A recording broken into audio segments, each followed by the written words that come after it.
Hi guys, James at Rampant Lion Reviews again for you today with another beer review. For this one, we are going to stick to Sweden, and we're also going to stick to my home county of Skåne here in the very south of the country. So we're returning to a brewery that has featured on the channel many times before. I've had some really nice beers from these guys over the years. They are a very well established craft brewery, and I think it's fair to say, most definitely fair to say actually, that this brewery is best known for their different kinds of sour beers. Now, the one that we're going to have a look at today is a beer that they've brewed for something of a special occasion, and that was the main reason that it caught my eye when I was looking through the Systembolaget lists. So, yeah, apparently it has also been over a year since I last reviewed a beer from these guys, and I only discovered that when I went in to update my brewery notes and saw the file date on this thing. So, yeah, a review from these guys once again is long overdue. So, very much looking forward to trying this one. Hopefully it's another good beer. Hopefully it makes for an interesting review,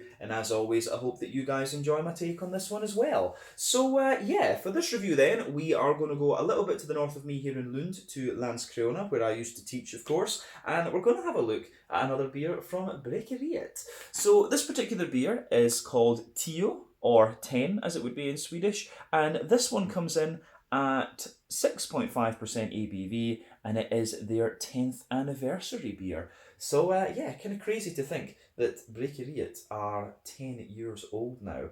But yeah, when I saw this one on the Systembolaget lists, I thought, we have to review this one and see what it's all about.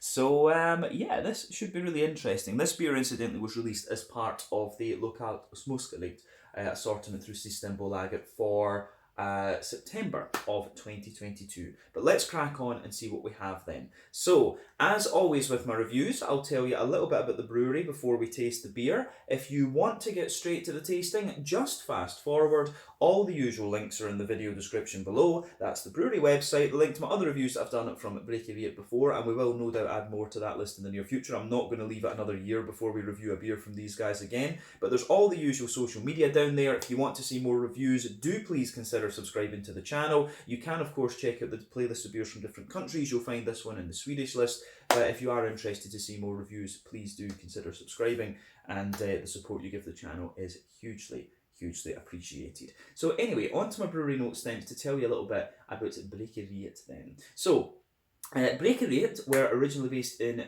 Djurslöv, just outside of Malmö, but they're now based in Landskrona. So the company was founded back in 2011 by the Ek brothers. This is Fredrik, Christian and Andre, and it's a specialist brewery in wild beers using Brettanomyces and Lactobacillus, although they have on occasions done one or two other things as well. But these guys were the very first brewery in Sweden to do this, and as far as I'm aware, they remain the only specialist sour beer brewery actually, although I do wonder if Yemadal and Hantverksbryggeri, I'm not sure if they are only doing sour beers actually. That's a good point.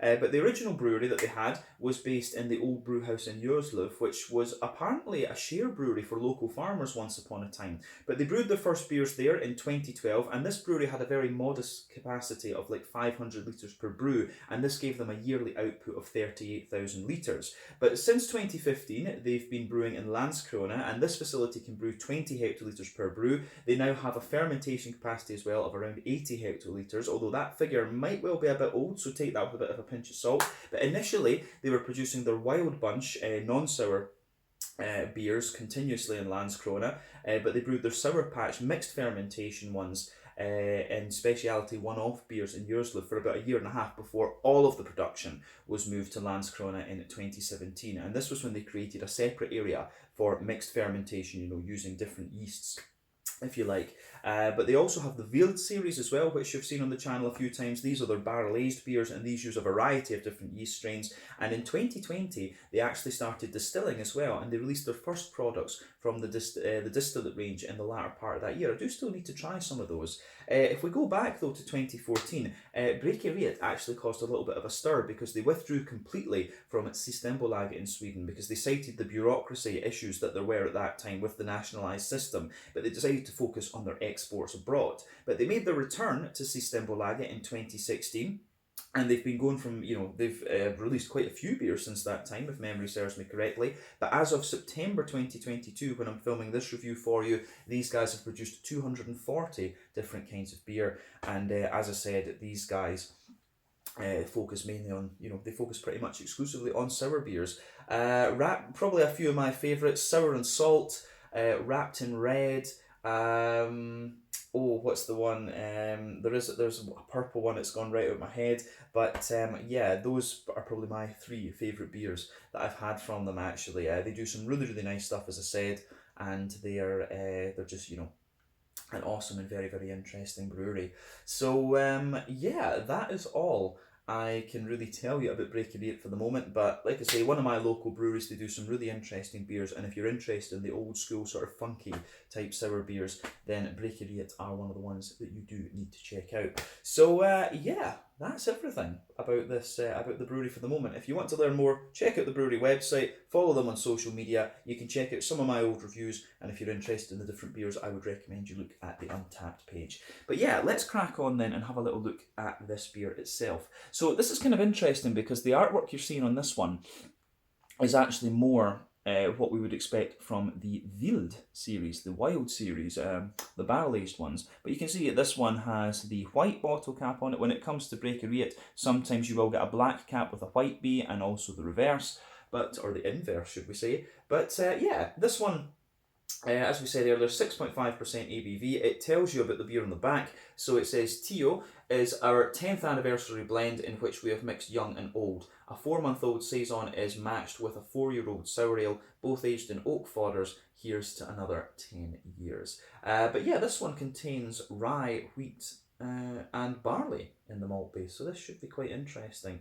So yeah, a 4-month-old Saison with a 4-year-old sour ale. So yeah, let's crack this guy open then and see how we got on. And of course, a happy 10th anniversary to Brekeriet. Still can't believe it's been over a year since I reviewed something from these guys. A little bit of smoke on the opening there, or gas should we say, carbon dioxide. But yeah, let's get this guy out into the glass and see what we have. Sugar up the last little bit. And there we are. This looks very nice. So, it's been a while since I've had a beer of this kind actually. But yeah, that's interesting. So, before the head disappears, you can see this beer is poured with about a 2/3, 3/4 finger maybe of a frothy, I would actually say perfect white head on this one. Some big bubbles sticking toward the side of the glass, but a steady stream of smaller bubbles going up toward the bottom of that head there. But I'll just bring that in and let you have a little proper look at the head. You can see the size of the bubbles in this one, but it looks really nice. As you can see, this one's got a lovely, very bright golden straw colour to it actually. Yeah, it's almost akin to like some of these Munich German Helles beers that I was drinking when I was in Berlin a couple of weeks back. It's almost that kind of colour. But remember, the colour of your beer depends on 1, the type of malts that you use. This goes a long way to determining your EBC rating. 2, length of your wort ball is also going to play a role, because the longer you boil the wort, the more the sugar's caramelised, thus you get a darker colour of beer. Any barrel aging that you do, or any adjuncts that you put in, will affect the colour of the beer too. When it comes to the more funky sours like this, that can play a big role. Sometimes you're getting cherry sours, black currants, all of these kind of things, that will affect the colour of the beer. But this one, of course, the more blonde beers, such as this one, can be affected by the different barrels that you put them in. You can get, it's on a smaller spectrum, of course. It's not anywhere near as dramatic as if you did fruits and things like that with them. But yeah, it is quite interesting. This one, I have to say, it does look quite nice. So yeah, other than that, I don't think we need to say anything about the appearance of this beer. You can see the head has faded away to just be a nice thin foamy layer. But let's take a wee look at the aroma and see what we have with this one. Very curious about this. Oh yeah, that smells nice. It does. I've missed these kind of funky sour beers. At the pub we have had a few, and my colleague Alan, he loves these sort of funky type sour beers. But yeah, I think this does smell really nice. Yeah, it's definitely one of these. You can smell a little bit of the first impression is you can smell the nice kind of smooth woody character to it. You've got a good little bit of graininess as well, but you've got that little bit of kind of just funky, tart sharpness to it, and then you've got a nice little bit of hop in there as well. So yeah, it's one of these sour beers that comes across as really nicely balanced. One of the things you have to remember with the more funky sours like this is quite often what they will do is use old hops rather than completely fresh hops, because you don't want that conflict between the bitterness and the sour side of the beer. You want it to be balanced. So yeah, quite often they'll use like lower alpha acid hops that are old, you know, such as Sats, Hallertauer, Tettnang, Styrian Goldings, you know, something like this. That's what they'll tend to do with these kind of more funky sour beers. But I will say straight away, this smells really nice. So let's break this down and describe the aroma a little bit more in depth for you then. So, yeah, backbone of the beer. There's a lovely little bit of smooth, smooth oaky character to this one. But I think the wood actually has a little bit of dryness. As I've said in other videos, you know, American oak tends to be very, very smooth, whereas I think the European oak has a little bit more of a dryness to it. I'd be quite curious to know actually whether their fodders are made of American oak or whether they're made of European oak. I really don't know. I would love to go up and have a look at Brekeriet's facility at some point, so that's something I need to write to them about and ask. It'd be cool to do an interview with the Eck brothers actually, so keep your eyes peeled for that. Yeah, that would be interesting. So in terms of the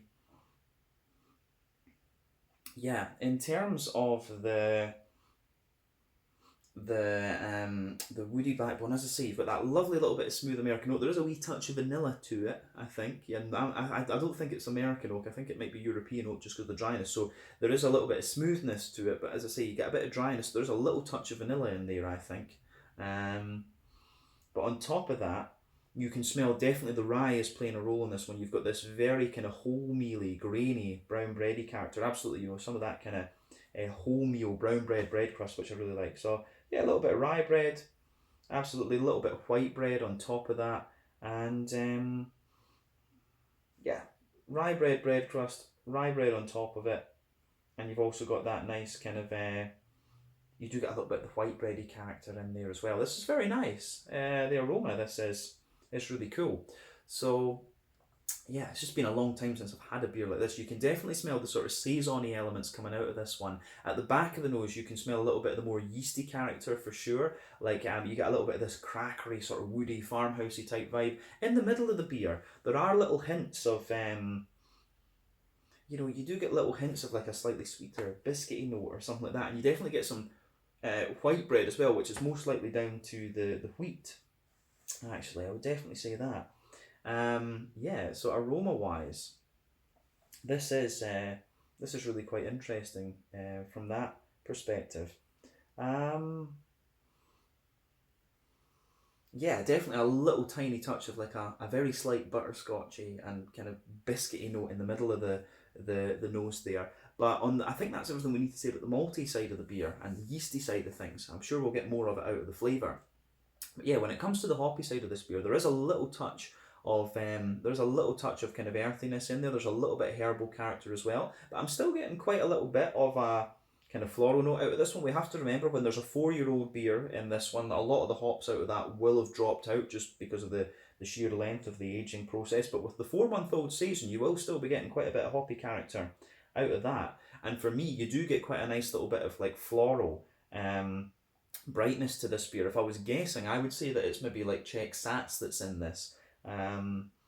It definitely has a little bit of that. It could be something American, right enough, but I would say it just strikes me as being Czech Sats. But it could also be, for example, a Belgian hop, because the Belgian hops have a little bit more of that earthy herbal thing that you find in English hops, in my experience.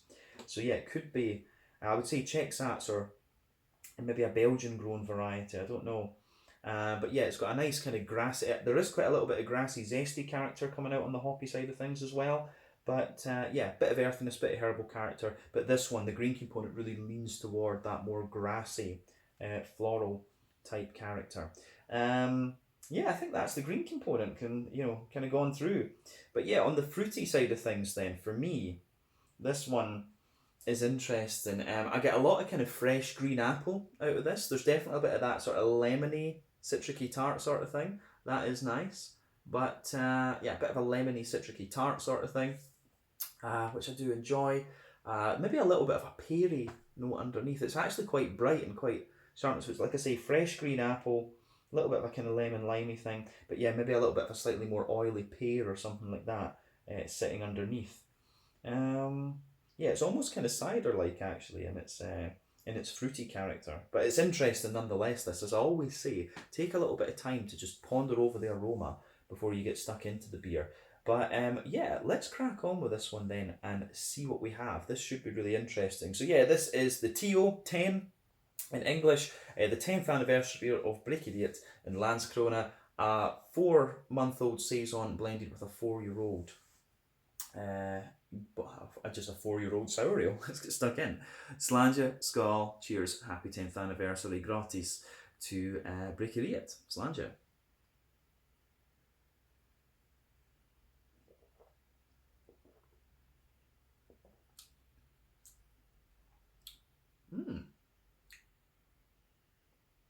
That's quite interesting. I'm going to say straight away, I like this one.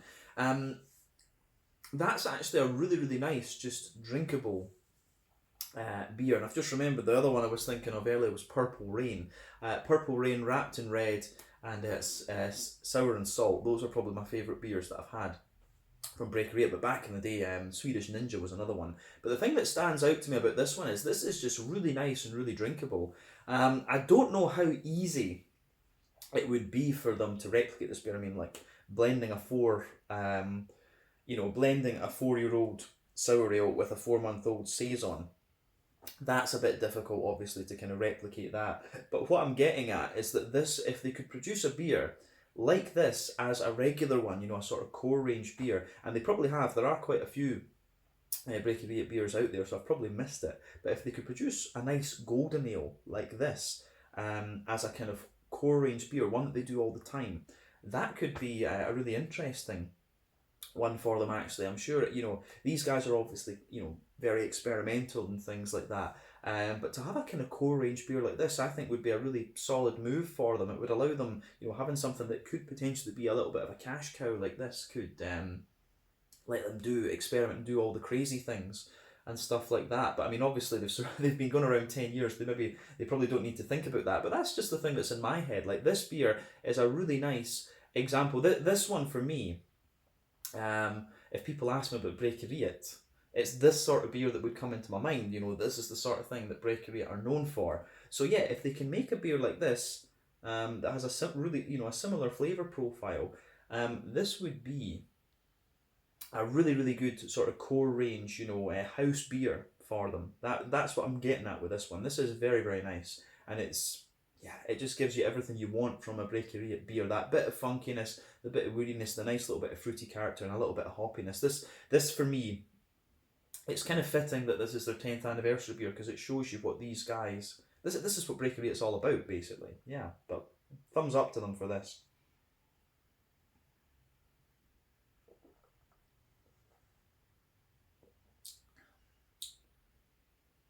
Yeah, this is interesting, this one, because when you take it in, it's very clean, it's very smooth, it's almost slick in a way, but you just get that little bit of rye, you just get a little bit of that kind of rye graininess out of this one. You can feel the rye coming out of it the further you go into the aftertaste, but you also get the kind of dryness of the wood as well at the same time. It's interesting how it does that. But let's take this beer and break it down properly and describe the flavour for you, as we always do.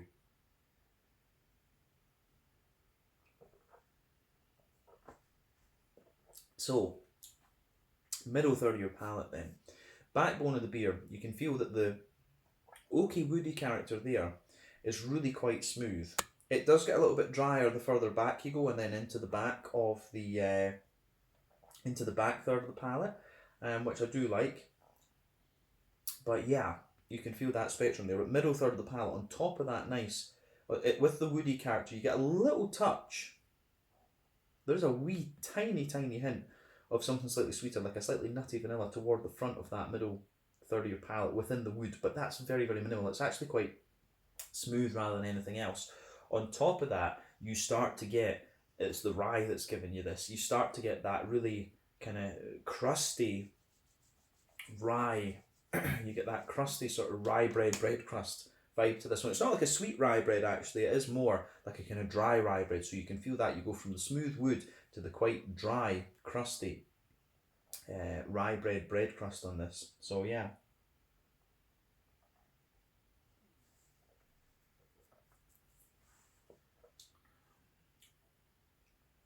But yeah, I do like how that goes together. The thing you'll find above the kind of rye bread crust, like you've seen how long it was since I took a sip. You get this, and your palate definitely does adjust this. This beer gets a little bit sweeter and a little bit smoother the more that you drink of it. But on top of that kind of rye bready layer, you get this kind of smooth white bready note out of it. And that'll be from the wheat in this one, and of course the barley malt's going to contribute to that as well. But yeah, you can feel that the wheat starts to play a bigger role the more that you drink of this beer and the further into the flavour that you go. Definitely. And yeah, so yeah, you've got that nice white bready layer, and then in the middle of the in the middle of the in the middle of the palate, dead in the centre, I get a little tiny hint of like a caramelly note out of this one. It definitely builds. There is a little bit of that. That'll be the alcohol. I mean, it's 6.5%, so the kind of sweetness you'll get from this one, I suspect, maybe a little bit of it is from the malt.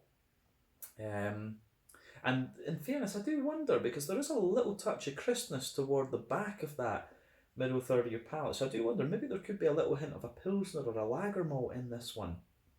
Which, you know, it's actually quite nice to do that with saisons, because it just gives you that wee bit more crispness. So that's got my brain ticking a little bit too. But in the dead centre of your palate with this one, there's a little bit of sweet caramelly note, and as you move further out from that, it's a little bit more biscuity. It is definitely a little bit more kind of biscuity and things like that, which I like.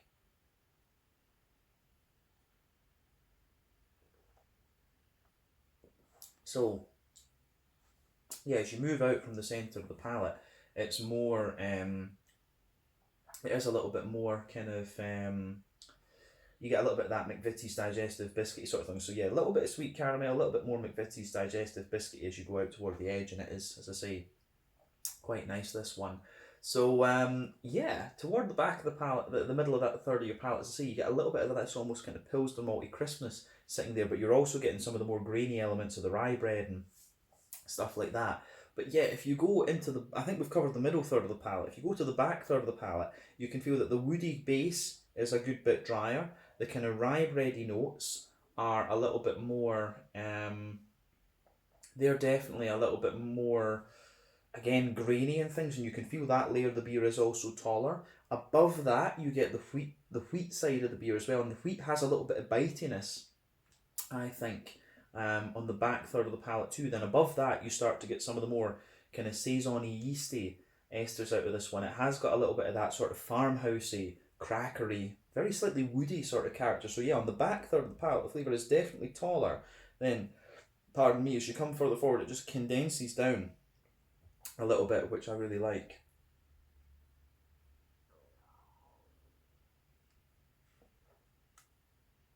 So yeah, the way that goes together is really, really nice for sure. Yeah, I like that with this one. I really do like that one. The way that this beer evolves is quite interesting, and I'm starting to get it kind of,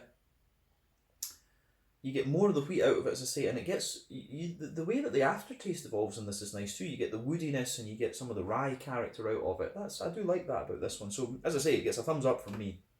This is a very, very nice beer.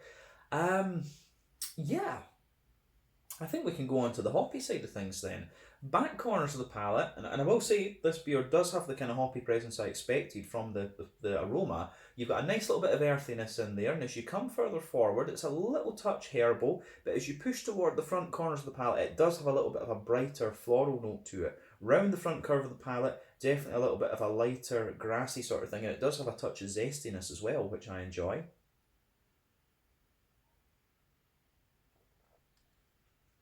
And yeah, I do suspect the hoppy side of this beer will be coming from the saison, actually. So yeah, again, I like that. On the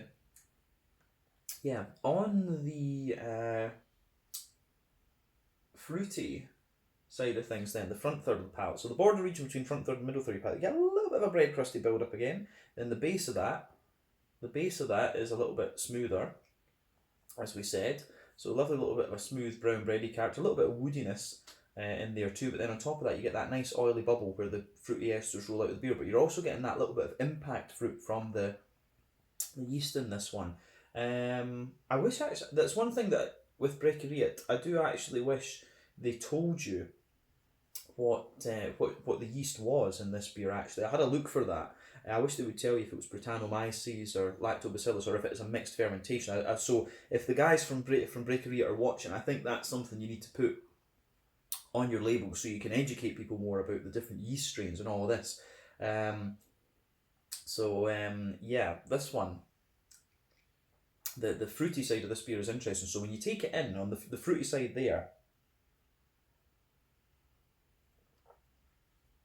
you know, you get that kind of typical sort of little bit of sharpness in there. But I've always said, for me, a good sour beer is one that it has a nice impact to it and it mellows out. And this beer, on the sour side of things, the tartness, it does that very well. So when you take the beer in, you get a little bit of that just sort of lemony, zippy sharpness to it, but then it mellows out really nicely. So if we start with this beer, it's maybe better to start with the tip of the tongue and work the way back rather than the reverse.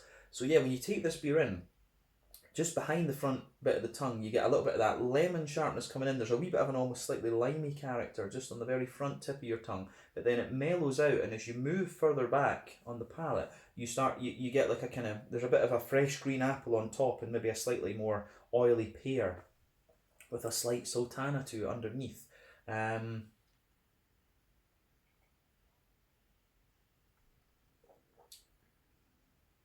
Actually, I wouldn't say lime.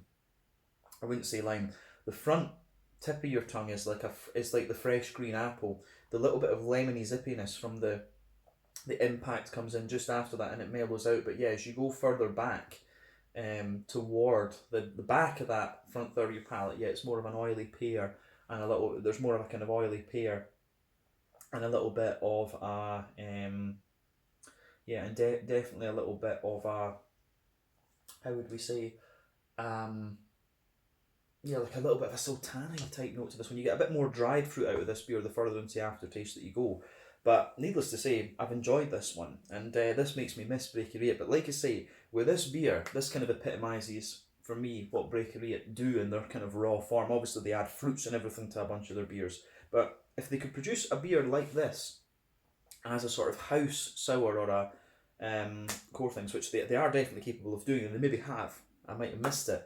But like I say, I think this one is very, very nice. This could be a really lovely sort of flagship beer, if we could call it that, from Brekeriet. So thumbs up to them for this. I'm curious to see what they do for their 15th and their 10th or their 20th anniversaries. That would be quite cool. So yeah, I think then we can round off with the mouthfeel. So for me, mouthfeel wise, yeah, kind of bottom end of mid-bodied for me, but it has got, for a sour beer, I always found sour beers, these funky sour beers, quite light in the body. But this one for me, it's really nicely done. It has got a bit of an oiliness to it, a little bit of a slickness. The sharpness of this one isn't too big. IBU wise, I think this is maybe about 20 or something like that. It does have a little bit of bitterness to it, but yeah, that's the sourness that you get from this is very nice. The malt base, as we said, you've got that lovely, slightly dry woodiness, smooth malt base, and also a little bit of the sweetness in the malt base as well. And you've also got that big juicy fruity note too, which is good, and just a little bit of sour impact on this is nice. This beer's kind of caught my imagination a little bit. I've really enjoyed this one. I might need to go and get a few more bottles of it and keep it and see how it does. I don't know if it says how long you should age this one for. It says, you can age this for 10 years. Maybe we should do that. Get one, keep it for 10 years, and review it on their 20th anniversary, along with the 20th anniversary beer. So, yeah, that could be an idea. But as it stands as a fresh beer, I think this one is very, very nice. So, yeah, let's leave it at that for this. This was the Tio 10th anniversary beer from Brekeriet in Landskrona. Really nice, definitely worth trying. Get a couple of bottles and, keep them a few years and see how they turn out. Maybe that's, as I say, I've not done too many aging projects on the channel, but maybe we should do something like that. That could be quite interesting. But yeah, once again, thank you for watching my beer reviews. Until the next time, please like, subscribe, share, all the usual YouTube stuff. Let me know your own thoughts on this beer in the comment section below. Let me know what your favourite beers are from Brekeriet. Do give me some other sour beer recommendations as well. And thank you again for your support. But yeah, the Tio from Brekeriet in Landskrona here in Skåne in the south of Sweden. Slange, skål, cheers, and see you guys very soon.